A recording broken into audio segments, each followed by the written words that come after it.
Hello friends, welcome back to my channel let's learn English with Mahi. जैसा कि आपको पता है, हम पार्ट्स ऑफ स्पीच की सीरीज को डिस्कस कर रहे हैं। हमारा फर्स्ट चैप्टर था नाउन हमने आपको समझा दिया था। अगर आपने वो वीडियोस नहीं देखे हो तो please go and check our videos. हम A to G ग्रामर पढ़ रहे हैं। जो स्टूडेंट्स न्यू हैं शायद उनको नहीं पता होगा, तो वो हमारे चैनल पर जाके देख सकते हैं कि हमने नाउन को डिटेल्स में एक्सप्लेन किया हुआ है। अब नेक्स्ट चैप्टर है हमारा प्रोनाउन। हम प्रोनाउन के बारे में डिस्कस कर रहे हैं और प्रोनाउन के अंदर क्या पढ़ रहे हैं? पर्सनल प्रोनाउन को। प्रोनाउन के अंदर क्या पढ़ रहे हैं? पर्सनल प्रोनाउन पढ़ रहे हैं। मैंने आपको लास्ट में बता दिया था what is pronoun, types of pronoun, ये सारा कुछ मैंने बहुत अच्छे से एक्सप्लेन किया है। आप जाइएगा, आप हमारे पहले के चैप्टर्स जो भी हैं उनमें जाइएगा और चेक कीजिएगा, तब आपको समझ में आएगा। तो आज देखिए, पर्सनल प्रोनाउन जो है बहुत ही लेंथी चैप्टर है। प्रोनाउन ही पूरा एक बहुत ही लेंथी चैप्टर है। ध्यान से समझिएगा क्योंकि इसमें टाइम लगने वाला है और बहुत ही जल्दबाजी में हम नहीं समझा सकते, क्योंकि अगर स्लोली नहीं समझेंगे तो आपको भी समझ में नहीं आएगा। और इससे पहले अगर आप हमारे चैनल पर नए हैं तो इस चैनल को लाइक, शेयर और सब्सक्राइब जरूर कीजिएगा, ताकि आने वाले नोटिफिकेशंस आपको रिसीव होते रहें, क्योंकि ये बहुत ही इंपॉर्टेंट चैप्टर है कंपटीशन एग्जाम्स के लिए भी। हम इसमें पर्सनल प्रोनाउन पढ़ रहे हैं। पर्सनल प्रोनाउन के अंदर क्या पढ़ रहे हैं? हम केसेस को डिस्कस कर रहे हैं, क्योंकि जो पर्सनल प्रोनाउंस हैं और ये जो केसेस हैं, पर्सनल प्रोनाउन में जितने भी केसेस हैं, एग्जाम में जो क्वेश्चन आते हैं वो केसेस से रिलेटेड ही होते हैं। पर्सनल प्रोनाउन में कितने केस होते हैं, केस से रिलेटेड एग्जाम में कैसे कैसे एरर्स आते हैं, कैसे कैसे क्वेश्चंस पूछे जाते हैं, वो हम आपको आज सब एक्सप्लेन करेंगे। अगर आप कॉम्पिटिशन की तैयारी कर रहे हैं तो उसके लिए वीडियो बहुत ही इम्पोर्टेंट होने वाला है, तो आप ध्यान से समझने की कोशिश कीजिएगा। हमने आपको बता दिया था, हमने आपको कल भी जो वीडियो डाला था उसमें आप जाइएगा, चेक कीजिएगा। मैंने आपको टेबल तक, ये जो टेबल है हमारी पर्सनल प्रोनाउन की, ये जो टेबल है वो मैंने आपको एक्सप्लेन नहीं की थी, बस बना दिया था और बता दिया था। ये देखिए हमारे पर्सनल प्रोनाउंस है, जिसमें हमारा ये nominative case, subjective case, objective case और पजेसिव केस। पजेसिव केस में भी दो केस होते हैं, पजेसिव एडजेक्टिव और पजेसिव प्रोनाउन। फर्स्ट पर्सन में क्या आता है? आई और वी हमारी फर्स्ट पर्सन है, और इनका ऑब्जेक्टिव केस क्या होता है? मी और अस। और इनका पजेसिव केस क्या होता है? माई और अवर। ये हमारा पजेसिव और एडजेक्टिव है, और पजेसिव प्रोनाउंस होते हैं माइन और अवर्स। सेकेंड पर्सन में सब्जेक्टिव केस, हमने कल आपको नॉमिनेटिव केस बताया था। आप कंफ्यूज मत होइएगा, बिल्कुल भी परेशान मत होइएगा। Nominative and subjective both are the same.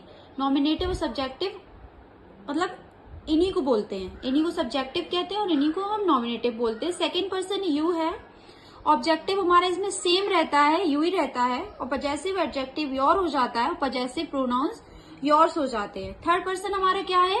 He, she, it and they. तो इसके ऑब्जेक्टिव केस क्या होते हैं? Him, her, it and them, these are the objective case. और इसके पजेसिव केस क्या होते हैं? His, her, its and their. और पजेसिव प्रोनाउंस क्या होते हैं? हिज का हिज, हर्स एंड इट्स का, इसका कोई पजेसिव प्रोनाउन नहीं होता, ये पजेसिव एडजेक्टिव ही है। और देयर का देयर्स होता है। आई होप आपको ये टेबल समझ में आ रही होगी। अच्छे से देखिए, आप हमारे साथ जुड़े रहिएगा, वीडियो को बिल्कुल भी स्किप मत कीजिएगा, क्योंकि वीडियो बहुत ही इंपॉर्टेंट होने वाला है। और एंड तक हमारे साथ जुड़े रहिएगा ताकि आपको समझ में आ सके। एग्जाम्पल्स क्या होते हैं देखिए, हम आपको समझाते हैं। देखिए, ये पजेसिव एडजेक्टिव क्या है? इसके बाद हमें नाउन की जरूरत होती है। वो एडजेक्टिव जिसके बाद नाउन की नीड नहीं होती है, वो प्रोनाउन। ये जो हमारे एडजेक्टिव हैं, इनके बाद हमें हमेशा नाउन की नीड होती ही होती है। एग्जाम्पल देखिए, ही इज माई। अगर हम इसको यहीं पे छोड़ देंगे तो कुछ समझ आ रहा है? सेंटेंस भी क्लियर नहीं हो रहा है, पूरा बढ़ भी नहीं रहा है। तो ही इज माई फ्रेंड, तो फ्रेंड हमारा क्या हो गया? नाउन हो गया। तो ये हमारा प्रोनाउन कैसे हो गया? हमने आपको पहले ही एक्सप्लेन किया था, a word which is used instead of a noun is called pronoun. जो नाउन की जगह पे प्रयोग किए जाते हैं वो प्रोनाउन कहलाते हैं। अगर हमें नाउन की जरूरत पड़ रही है, इट मीन्स ये पजेसिव एडजेक्टिव है, not a pronoun. Possessive pronouns क्या होते हैं? पजेसिव प्रोनाउंस ये हैं माइन, अवर्स। जैसे दिस बुक इज माइन, तो ये हमारे माइन के बाद हमें किसी की नीड नहीं है, तो इसीलिए जिसके बाद हमें नाउन की नीड होती है वो हमारे होते हैं पजेसिव एडजेक्टिव, और जिसके बाद नाउन की नीड नहीं है वो हमारे प्रोनाउंस है। और प्रोनाउंस के 3 केस हैं, हमने आपको समझा दिए हैं, nominative case, objective case and possessive case. ये प्रोनाउंस के केस हैं। आपको आई होप अच्छे से केस समझ में आ गए होंगे, क्योंकि विदाउट केस आप कोई भी कंपटीशन का एग्जाम क्लियर नहीं कर सकते। बहुत ही इंपॉर्टेंट है ये सीरीज हमारी, और ये बहुत ही चैप्टर भी बहुत लेंथी है, तो आप हमारे साथ जुड़े रहिएगा। प्लीज वीडियो को स्किप तो बिल्कुल मत कीजिएगा, क्योंकि अगर आपने स्किप कर दिया तो आपको समझ में बिल्कुल भी नहीं आने वाला। यूजेस ऑफ पर्सनल प्रोनाउन, हम आपको एक्सप्लेन करेंगे यूजेस ऑफ पर्सनल प्रोनाउन। ये क्या है? इफ 2 और मोर प्रोनाउन ज्वाइंड बाई एंड और they should be in the same case. अगर पर्सनल प्रोनाउन में देखिए जो हमारे एंड और से कनेक्टेड होते हैं वो हमारे पर्सनल प्रोनाउंस होते हैं। जैसे और एंड और क्या है? कंजक्शन है, और ये बहुत ही एंड और आपको एक्सप्लेन करेंगे यूजेस ऑफ पर्सनल प्रोनाउन। ये क्या है? इफ 2 और मोर प्रोनाउन ज्वाइंड बाई एंड और they should be in the same case. अगर पर्सनल प्रोनाउन में देखिए जो हमारे एंड और से कनेक्टेड होते हैं वो हमारे पर्सनल प्रोनाउंस होते हैं। जैसे और एंड और क्या है? कंजक्शन है, और ये बहुत ही एंड और क्या है? कंजक्शन है, और ये बहुत ही फेथफुल लेटर है, क्योंकि इनके बाद जो है देखिएगा, समझिएगा, एक सेकेंड हम आपको बता रहे हैं। इफ 2 और मोर प्रोनाउन ज्वाइंड बाई एंड और they should be in the same case.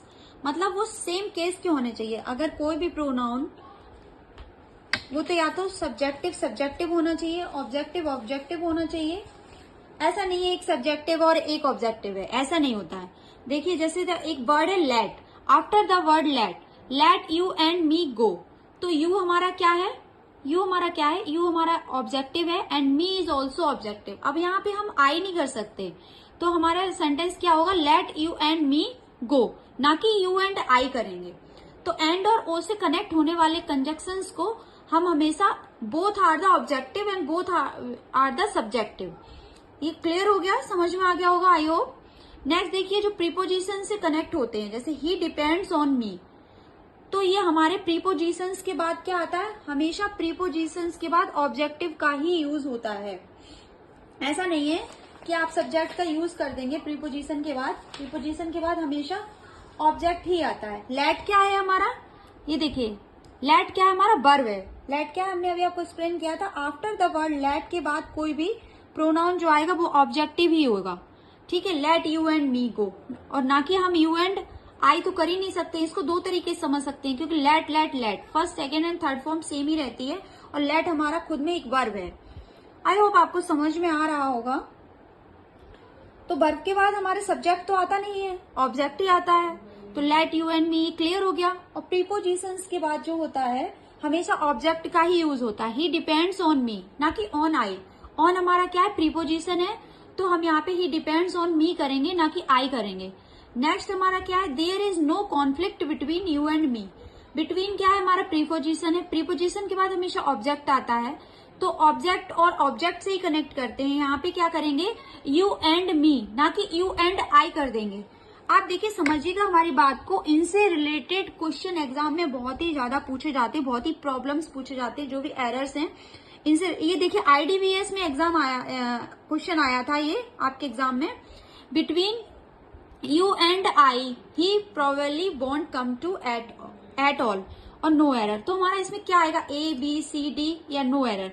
तो बिटवीन क्या है? बिटवीन हमारा प्रीपोजिशन है, यू एंड आई, तो क्लियर हो रहा है यू एंड मी होगा, क्योंकि both are the object. Not ऐसा तो है नहीं ऑब्जेक्ट का यूज करते हमेशा बिटवीन के बाद, यहाँ पे यू एंड मी होगा, बिटवीन यू एंड मी।